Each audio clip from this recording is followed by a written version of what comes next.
एक छोटे से गांव में राजू नाम का एक लड़का रहता था। छोटी उम्र में ही उसके माँ बाप गुजर गए थे, जिससे वो अनाथ हो गया। कोई देखभाल करने वाला ना होने के कारण राजू को उसके बड़े भाई और भाभी ने अपने पास रख लिया। गांव में जिंदगी सादी थी, लेकिन मुश्किल भी।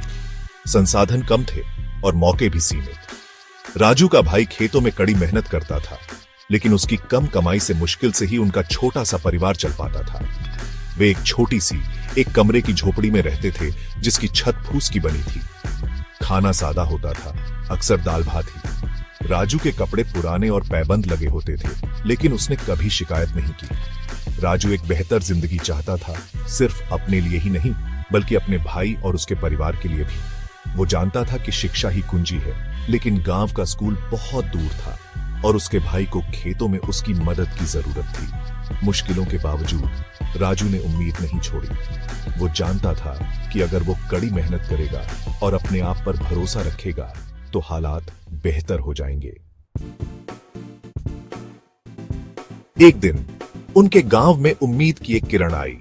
उनका एक दूर का रिश्तेदार जो दुबई में काम करने गया था, बड़ी समृद्धि और अवसरों की कहानियां लेकर लौटा। उसने एक ऐसी जगह के बारे में बताया जहां अकुशल मजदूर भी अच्छी कमाई कर सकते थे।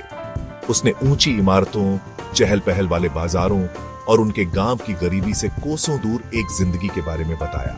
इन कहानियों से प्रेरित होकर राजू की भाभी शांति ने एक मौका लेने का फैसला किया। उसने अपने पति को मना लिया कि वो दुबई में इतना पैसा कमा सकती है कि वापस भेजकर उनकी जिंदगी बेहतर बना सके। उसके पति के लिए उसे जाने देना एक मुश्किल फैसला था, लेकिन वो जानता था कि बेहतर भविष्य के लिए यही उनका सबसे अच्छा मौका था। शांति दुबई के लिए रवाना हो गई और नियमित रूप से पैसे वापस भेजने का वादा किया। उसके खत उनकी जीवन रेखा बन गए। हर एक खत एक उज्जवल भविष्य के वादों से भरा होता था। वो हर महीने पैसे भेजती थी, इतने कि वे खाना, कपड़े खरीद सकें और थोड़े पैसे बचा भी सकें। जिंदगी अभी भी कठिन थी, लेकिन अब उम्मीद थी।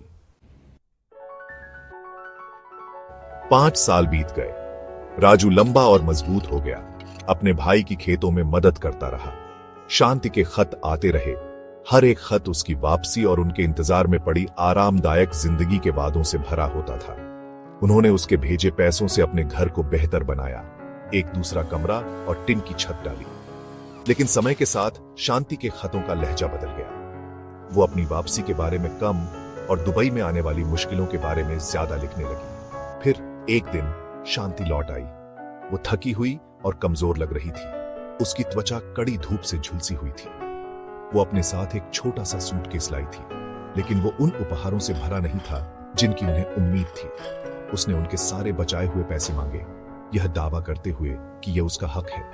राजू का भाई हैरान रह गया। उसने अपनी पत्नी पर पूरा भरोसा किया था, यह मानते हुए कि वे एक साथ एक बेहतर भविष्य के लिए काम कर रहे हैं। जब राजू के भाई ने मना किया, तो एक कड़वी बहस छिड़ गई। शांति ने अपना एक ऐसा रूप दिखाया जो उन्होंने पहले कभी नहीं देखा था।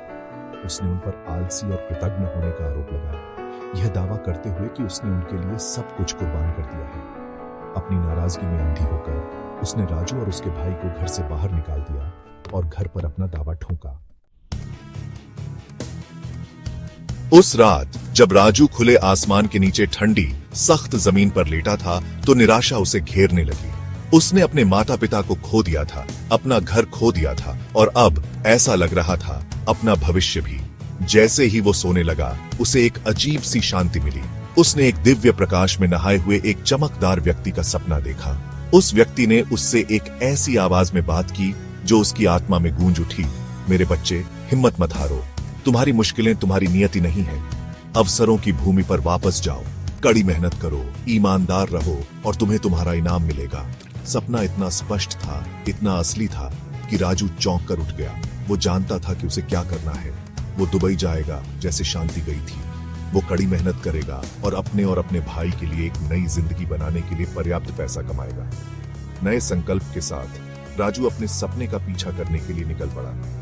वो जानता था कि आगे का रास्ता मुश्किल होगा, लेकिन वो खुद को कुछ बनाने के लिए दृढ़ था।